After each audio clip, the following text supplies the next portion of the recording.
Hello everyone, welcome to my channel scarcity world. My name is Dharmendra Siddhani. Economics की एक और video में आज हम बात करेंगे भुगतान शेष या भुगतान संतुलन, या जिसको आप अदायगी शेष या अदायगी संतुलन भी कहते हैं, जिसको हम इंग्लिश में बोलते हैं BOP, that means balance of payment. अब भुगतान संतुलन या भुगतान शेष या अदायगी शेष को समझने से पहले हम समझते हैं कि खुली अर्थव्यवस्था क्या होती है। बेसिकली अर्थव्यवस्था का मतलब मैं आप लोगों को व्यष्टि की कई सारी वीडियोस में बता चुका हूं। अर्थव्यवस्था एक ऐसा क्षेत्र होता है जहां पर व्यक्ति उपभोग, उत्पादन, विनिमय जैसी आर्थिक क्रियाएं करता है। भाई जिस भी एरिया में उपभोग भी हो रहा है, उत्पादन भी हो रहा है ना, विनिमय भी हो रहा है, ऐसी क्षेत्र को हम लोग बोलते हैं अर्थव्यवस्था। और अर्थव्यवस्था को जब अपन ने माइक्रो इकोनॉमिक्स में यानी व्यष्टि अर्थशास्त्र में जब अपन ने अर्थव्यवस्था के प्रकार पढ़े थे, तो वहां हमने 3 प्रकार की अर्थव्यवस्था पढ़ी थी: बाजार अर्थव्यवस्था, केंद्रीय अर्थव्यवस्था और मिश्रित अर्थव्यवस्था। मतलब वो उसके उत्पादन के साधनों के स्वामित्व के आधार पर वो 3 प्रकार की थी। यहां पर जो अर्थव्यवस्था पढ़ रहे हैं उसके 2 प्रकार होते हैं। एक होती है बंद अर्थव्यवस्था, एक होती है खुली अर्थव्यवस्था। बंद अर्थव्यवस्था का मतलब ये होता है कि अगर किसी देश में उत्पादन हो रहा है, उपभोग हो रहा है, विनिमय हो रहा है, मतलब वो देश की टेरिटरी, देश की बाउंड्री के अंदर ही सब हो रहा है। मतलब मान लेते हैं कि अगर भारत के अंदर उपभोग, उत्पादन, विनिमय भारत देश के अंदर ही हो रहा है, ना तो हम आयात कर रहे हैं, ना हम निर्यात कर रहे हैं, मतलब ना तो हम सामान बेच रहे हैं, ना हम दूसरे देशों से खरीद रहे हैं, मतलब हमारा दूसरे देशों से कोई लेना देना नहीं है, कोई संपर्क नहीं, तो वो होती है बंद अर्थव्यवस्था। और एक होती है खुली अर्थव्यवस्था। खुली अर्थव्यवस्था यानी कि जब किसी देश में उपभोग, उत्पादन, विनिमय, वितरण देश की सीमा के मध्य यानी अंदर भी हो रहा है और उसके बाहर भी हो रहा है, तो वो कौन सी अर्थव्यवस्था होती है? खुली अर्थव्यवस्था। इसको हम ओपन इकोनॉमी बोलते हैं इंग्लिश के अंदर। अब सीधी सी बात है, अगर आप इंटरनेशनल ट्रेड, अंतरराष्ट्रीय व्यापार करना चाहते हो तो आपको अर्थव्यवस्था को खुली अर्थव्यवस्था में ही बदलना पड़ेगा। भारत 1991 से पहले क्लोज इकोनॉमी था, यानी कि बंद अर्थव्यवस्था था। ऐसा नहीं था कि भारत दूसरे देशों के साथ व्यापार नहीं करता था, लेकिन उसमें बहुत सारे रेस्ट्रिक्शंस थे, बहुत सारी प्रतिबंध थे, जिसकी वजह से भारत एक बंद अर्थव्यवस्था था। 1991 3 मेजर चेंजेस हुए हैं 1991 में। LPG, liberalisation, privatisation and globalisation. Liberalisation, privatisation and globalisation, यानी लिबरलाइजेशन यानी कि उदारीकरण, प्राइवेटाइजेशन निजीकरण, और G मतलब ग्लोबलाइजेशन यानी वैश्वीकरण, यानी विश्व का एकीकरण। जब हमने भारत की अर्थव्यवस्था को दूसरे देश की अर्थव्यवस्था के साथ जोड़ा, उसी टाइम हमारी जो अर्थव्यवस्था थी वो बन गई एक खुली अर्थव्यवस्था। ठीक है, अब हम बात करते हैं अंतरराष्ट्रीय व्यापार क्या होता है। अंतरराष्ट्रीय व्यापार आप लोगों ने 10 तक 11 तक बहुत सारी किताबों में पढ़ा होगा कि जब 2 देश आपस में किसी वस्तु या सेवा का जब व्यापार करते हैं उसे अंतरराष्ट्रीय व्यापार कहते हैं। जब 2 या 2 से अधिक देशों के मध्य वस्तुओं सेवाओं का आयात निर्यात होता है या क्रय विक्रय होता है, तो इस प्रकार के व्यापार को अंतरराष्ट्रीय व्यापार कहते हैं। इसमें मिनिमम 2 कंट्रीज होती है ऑब्वियसली, और इसमें जो ट्रांजेक्शन होता है फॉरेन करेंसीज यानी विदेशी विनिमय के अंदर बुक किया जाता है। अब यहां तक तो हमने सिर्फ समझा कि खुली अर्थव्यवस्था क्या होती है और अंतरराष्ट्रीय व्यापार क्या होता है। अब हम बात करेंगे भुगतान शेष या भुगतान संतुलन की। भुगतान शेष या भुगतान संतुलन क्या होता है, उसको समझने से पहले हम समझते हैं कि मान लेते हैं कि 2 देश है, जैसे मान लेते हैं कि एक है भारत और एक है मान लेते हैं USA, अमेरिका। ठीक है, अब मान लो भारत और अमेरिका के बीच में कोई भी लेन देन हो रहा है, चाहे वस्तुओं का आयात निर्यात हो रहा है, चाहे सेवाओं का आयात निर्यात हो रहा है, या चाहे पूंजी का किसी भी प्रकार का हम क्या कर रहे हैं, आयात निर्यात कर रहे हैं, लेन देन कर रहे हैं, तो ऐसे लेन देनों को कहीं ना कहीं तो रिकॉर्ड किया जाता होगा ना कि हमने अमेरिका से इतनी चीजें खरीदी, हमने अमेरिका को इतनी चीजें बेची, भारत ने इतनी चीजें पाकिस्तान को निर्यात करी, पाकिस्तान से इतनी चीजें आयात करी, भारत ने इतना कच्चा तेल गल्फ कंट्रीज से मतलब कि इंपोर्ट किया, आयात किया, और हमने उन कंट्रीज को इतना इतना एक्सपोर्ट किया। तो ये सारे लेन देनों को कहीं ना कहीं तो रिकॉर्ड किया जाता होगा। तो उस लेन देन को, उन लेन देनों को जिस पर्टिकुलर अकाउंट में रिकॉर्ड किया जाता है वही अकाउंट होता है BOP यानी बैलेंस ऑफ पेमेंट, भुगतान शेष।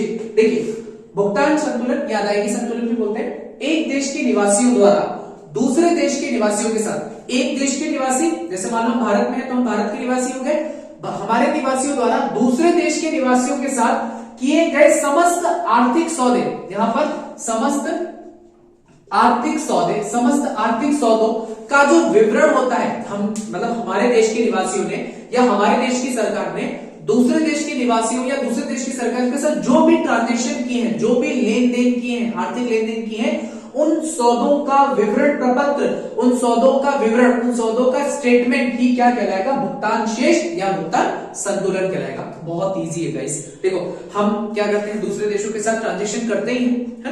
तो जब हम दूसरे देशों के साथ ट्रांजेक्शन करेंगे, हम आयात निर्यात करेंगे, तो उसको कहीं ना कहीं तो रिकॉर्ड करेंगे, और जहां जिस अकाउंट में, जिस स्टेटमेंट में हम इस चीजों को रिकॉर्ड कर रहे हैं, उसी स्टेटमेंट को कहा जाता है भुगतान शेष। आई होप आपको समझ में आ गया होगा। अब देखिए भुगतान शेष में तीन तरह की मदे मतलब आइटम्स को हम इंक्लूड करते हैं, तीन तरह के मदों को शामिल किया जाता है। तीन आइटम्स कौन कौन से? सबसे पहला है दृश्यगत मदे, दैट मींस विजिबल आइटम, अदृश्यगत मदे, that means invisible item, and the third one it is the पूंजीगत अंतरण, दैट मींस कैपिटल ट्रांसफर्स। समझते हैं इसको एक एक करके। सबसे पहला दे रखा है दृश्यगत मदे। दृश्यगत मदे नाम से ही पता चल रहा है, दृश्यगत जिनको हम देख सकते हैं, दैट मींस विजिबल। तो विजिबल में क्या आती है? सारी की सारी वस्तुएं जिसको हम देख सकते हैं, जिसको हम छू सकते हैं, वो सभी की सभी वस्तुएं होती है, और वस्तुएं दृश्यगत होती है। तो जितना भी वस्तुओं का आयात निर्यात किया जाता है, वो हम क्या करते हैं? दृश्यगत मदों में लिख लेते हैं। ठीक है। दूसरी आती है अदृश्यगत मदें। सीधी सी बात है गाइस, अगर दृश्यगत पदों में वस्तुओं को आपने ले लिया, तो अदृश्यगत पदों में क्या आएगी? सेवाएं। ठीक है। तो सारी सेवाएं, यानी भारत ने मान लो बैंकिंग की सेवा, ट्रांसपोर्टेशन की सेवा अगर दूसरी कंट्री को निर्यात की है या हमने आयात की है, तो इन आयात निर्यात जो हम सेवाओं का करें उसको अदृश्यगत पदों में लिखा जाता है। और पूंजीगत अंतरण, हमारे देश के निवासी दूसरे देशों में जाकर इन्वेस्टमेंट करेंगे, है ना? और फॉरेनर्स क्या करेंगे? हमारे देशों में आकर इन्वेस्टमेंट करेंगे। तो कहीं ना कहीं हमारी पूंजी वहां ट्रांसफर हो रही है, वहां की पूंजी यहां ट्रांसफर। तो मतलब ये दो देशों के मध्य जो पूंजी का, कैपिटल का जो ट्रांजैक्शंस हो रहा है, इसको, ये ना तो वस्तु है ना सेवा है, तो ये कैपिटल ट्रांजैक्शंस को पूंजीगत अंतरण यानी पूंजीगत मदों में शामिल किया जाता है। तो सबसे पहली बात, भुगतान शेष या भुगतान संतुलन क्या होता है? तो भैया दो देश हैं, दो देश आपस में जो भी ट्रांजैक्शन कर रहे हैं, उन ट्रांजैक्शंस का रिकॉर्ड, उन ट्रांजैक्शंस का स्टेटमेंट को ही हम बोलते हैं भुगतान शेष या भुगतान संतुलन। भुगतान संतुलन कितनी प्रकार की मदों को शामिल करता है? तो तीन। सबसे पहला दृश्यगत मदे, दूसरा अदृश्यगत मदे, तीसरा पूंजीगत अंतरण। दृश्यगत मदे यानी कि वस्तुएं, अदृश्यगत मदे यानी कि सेवाएं, और पूंजीगत अंतरण मतलब कैपिटल ट्रांजैक्शन। तो ये तो हो गया यहां तक की बात। अब हम बात करते हैं भुगतान संतुलन का फॉर्मूला। बहुत ही इजी है, बहुत ही इजी है भैया। जहां जहां से पैसा आ रहा है उसको प्लस कर दो, जहां से पैसा जा रहा है उसको माइनस कर दो। यानी कि दृश्यगत मदों से प्राप्तियां, अदृश्यगत मदों से प्राप्तियां और पूंजीगत प्राप्तियां, इन तीनों को जोड़ दिए। दृश्यगत मदों पर भुगतान, अदृश्यगत मदों पर भुगतान और पूंजीगत भुगतान, इनको भी जोड़ दिया। तो ये हो गई कुल प्राप्तियां, ये होगी हमारे भारत की कुल प्राप्तियां, और ये हो गए हमारे कुल भुगतान। तो प्राप्तियों में से भुगतान की ये मदे माइनस कर दो, तो जो बचेगा वही होगा हमारा भुगतान संतुलन। आई होप आपको ये समझ में आया होगा। अब हम बात करेंगे व्यापार शेष की। व्यापार शेष जिसको हम इंग्लिश में बोलते हैं BOT, that means balance of trade. इससे थोड़ी देर पहले हमने बैलेंस ऑफ पेमेंट यानी कि भुगतान शेष पढ़ा था। भुगतान शेष क्या करता है कि एक देश के निवासियों द्वारा दूसरे देश के निवासियों के साथ जो भी ट्रांजैक्शन हुए हैं, जो भी, चाहे वस्तुओं का हुआ हो, चाहे सेवाओं का हुआ हो, चाहे पूंजी का हुआ हो, सबका क्या करता है? सबके लेन देनों का रिकॉर्ड रखता है। लेकिन जो व्यापार शेष है, व्यापार शेष सिर्फ और सिर्फ दृश्यगत मदे यानी कि वस्तुओं का जितना लेन देन हुआ है उसका रिकॉर्ड रखेगा। यानी कि एक देश के निवासियों द्वारा दूसरे देश के निवासियों के साथ, मतलब एक देश के निवासी तथा दूसरे देश के निवासियों के साथ समस्त दृश्यगत मदों के आयात निर्यात के विवरण को व्यापार शेष कहा जाता है। देखो बहुत इजी है, कंफ्यूज नहीं होना है। जो इससे पहले अपन ने BOP पढ़ा, बैलेंस ऑफ पेमेंट यानी भुगतान शेष, वो वस्तुओं का आयात निर्यात बताएगा, सेवाओं का आयात निर्यात बताएगा, और पूंजी का आयात निर्यात यानी कि कितना इन्वेस्टमेंट यहां हुआ, कितना हम लोगों ने किया, इन सब का लेन देनों का रिकॉर्ड रहता है। लेकिन जो ये व्यापार शेष है, ये सिर्फ और सिर्फ वस्तुओं का कितना आयात निर्यात हुआ है उसका रिकॉर्ड रखता है। ठीक है। अब इसका फॉर्मूला बहुत इजी है, व्यापार शेष बराबर वस्तुओं का निर्यात माइनस वस्तुओं का आयात, यानी export of goods minus import of goods, x minus n। अब ये दो तरीके से हो सकता है, या तो हमारे निर्यात ज्यादा होंगे या हमारे निर्यात कम होंगे, या तो हमारे, देखो दोनों अगर बराबर है तो संतुलित व्यापार शेष कहलाता है। अगर मान लो भारत ने जितनी वस्तुओं का निर्यात किया उतनी ही वस्तुओं का आयात किया, मतलब उतने ही रुपए की वस्तुओं का आयात किया, तो व्यापार शेष क्या आ गया, संतुलन में। वैसे संतुलन में आता नहीं है, या तो वो आधिक्य में आएगा या वो घाटे की स्थिति में आएगा। तो अगर निर्यात ज्यादा है, वस्तुओं की निर्यात ज्यादा है और आयात कम है, तो उसे कहते हैं व्यापार आधिक्य, सरप्लस बीओटी या BOT surplus, balance of trade जो है सरप्लस में आ रहा है। एंड अगर आपका आयात ज्यादा है निर्यात से, मतलब निर्यात कम है, तो इसको अपन बोलते हैं व्यापार घाटा, डेफिसिट बीओटी या बीओटी डेफिसिट भी इसको हम कहते हैं। तो ये था व्यापार शेष। व्यापार शेष सिर्फ और सिर्फ वस्तुओं का निर्यात आयात निर्यात को रिकॉर्ड रखता है, जबकि जो भुगतान शेष है वो वस्तुएं सेवाएं पूंजी सबका लेन देनों का रिकॉर्ड रखता है। इसी के आधार पर कई बार एग्जाम में बहुत इंपॉर्टेंट क्वेश्चन पूछ लिया जाता है कि भुगतान शेष व व्यापार शेष में क्या अंतर है, भुगतान शेष व व्यापार शेष में क्या अंतर है। तो भुगतान शेष और व्यापार शेष में अंतर आप इन 4 पॉइंट से बता सकते हो, ठीक है।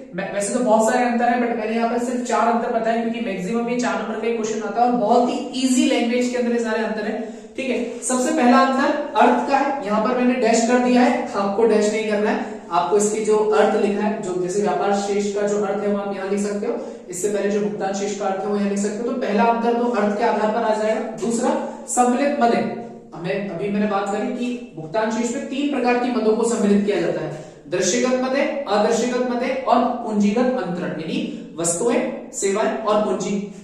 जबकि वही दूसरी ओर व्यापार शेष केवल और केवल दृश्यगत मदों को ही शामिल करेगा, केवल वस्तुओं का ही लेन देन शो करेगा, ठीक है। तो ये दूसरा अंतर हो गया। तीसरा अंतर क्षेत्र, भुगतान शेष का क्षेत्र विस्तृत होता है, दिख रहा है वो हमें कि यहाँ पर 1 2 3 बहुत सारी मदों को शामिल करें तो इसका क्षेत्र विस्तृत होता है, और व्यापार शेष का जो क्षेत्र है वो सीमित होता है, सीमित, इससे कम होता है, ठीक है।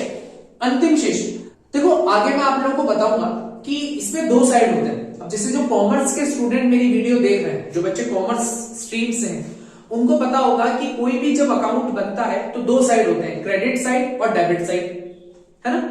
यानी कि 2 तरह के इसमें रिकॉर्ड्स रखे जाते हैं। इसमें आपका जैसे आर्ट्स के बच्चों को थोड़ा बहुत कंफ्यूजन हो सकता है, तो थोड़ा सा यहाँ पर समझना है आर्ट्स के बच्चों को कि ये जो भुगतान शेष है ये डबल एंट्री सिस्टम पर वर्क करता है। डबल एंट्री सिस्टम, दोहरा लेखा प्रणाली, डबल एंट्री सिस्टम या दोहरा लेखा प्रणाली, मतलब इसमें एक डेबिट साइड होगा, एक क्रेडिट साइड होगा, दोनों का टोटल सेम आना चाहिए।